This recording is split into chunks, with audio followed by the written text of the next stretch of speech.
सर्वेभ्यो नमस्कारः। पीताम्बरं करविराजितशङ्खचक्रकौमोदकी सरसिजं करुणासमुद्रं राधासहायमतिसुन्दरमन्दहासं वातालयेशमनिशं हृदि भावयामि। अष्टमस्य दशकस्य 11 श्लोकः। तदेतदम्भोरुहकुड्मलं ते कलेवरात्तोयपथे प्ररूढम् बहिर्निरीतं परितः स्फुरद्भिः स्वधामभिर्ध्वान्तमलम्न्यकृन्तत्। पदच्छेदः।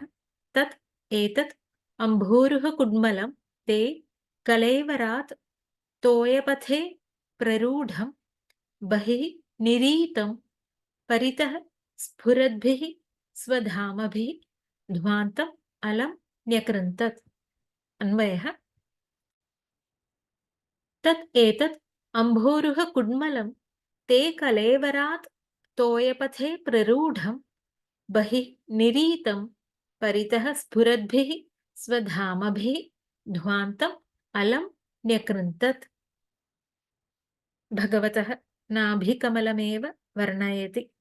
तत् एतत् तत् पूर्वमुक्तं जगत्कारणत्वेन प्रसिद्धम् एतत् अम्भोरुहकुड्मलम् अम्भोरुहस्य कुड्मलं मुकुलम् अम्भसि रोहति इति अम्भोरुहम् अरविन्दमुकुलं ते कलेवरात् तव भगवतः विष्णोः कलेबरात् शरीरात् तोयपथे प्ररूढं तोयपथे तोयस्य पथि तोयं जलं पन्थानः मार्गः सर्वत्र जलावृतत्वात् जलाभ्यन्तरे एव जलप्रदेशे तोयपथे प्ररूढम् अंकुरितं बहिः निरीतं जलात् ऊर्ध्वं जलात् बहिः क्रमात् जलम् अतिक्रम्य बहिर्भागे निरीतं निर्गतं परितः स्फुरद्भिः स्वधामभिः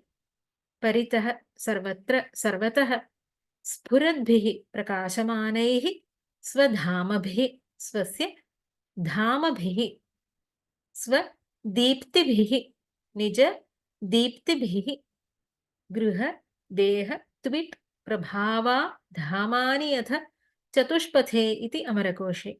गृहं देहः त्विट् प्रभावः इत्यादयः नानार्थाः सन्ति धाम शब्दस्य। अत्र दीप्तिः प्रकाशः इत्यर्थे।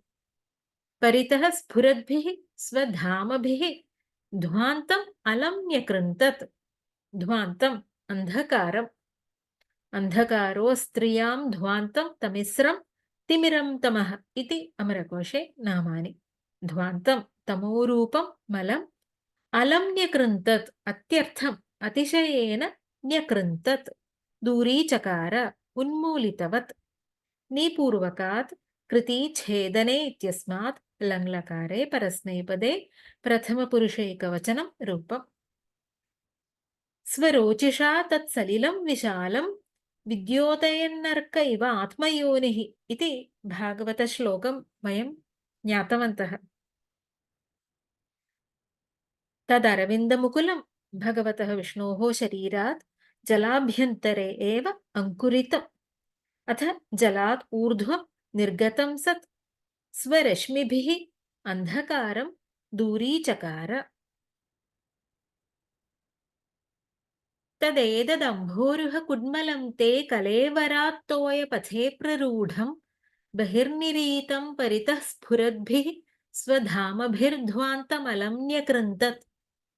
ॐ सर्वे भवन्तु सुखिनः सर्वे सन्तु निरामयाः सर्वे भद्राणि पश्यन्तु मा कश्चित् दुःखभाग् भवेत्। ॐ शान्ति शान्ति शान्तिः। हरिः ओम् श्रीगुरुभ्यो नमः। हरिः ओम्। धन्यवादः।